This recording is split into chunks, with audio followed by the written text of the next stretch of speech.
স্বাগত জানাই এই নতুন এপিসোডে। আমি মিলন সিদ্দিকী, আমি একজন মাঠ পর্যায়ে সাংবাদিক। আমি এখন দাঁড়িয়ে আছি ডিঙ্গুতা হাওরের পাড়ে। আমার পিছনে চোখে পড়ছে জলরাশি পানি।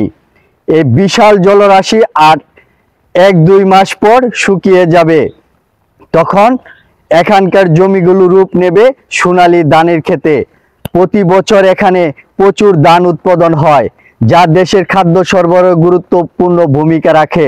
শুধু কৃষি নয়, হাওর এলাকা মানুষের জীবিকার আরেকটি বড় মাধ্যম হলো হাঁস পালন।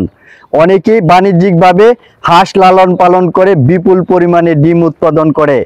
এছাড়া স্থানীয় জেলেরা জাল ফেলে মাছ ধরে জীবিকা নির্বাহ করে। এই হাওর থেকে প্রতিদিন হাজার হাজার টন মাছ উৎপাদিত হয়ে দেশের বিভিন্ন অঞ্চলে সরবরাহ হয়।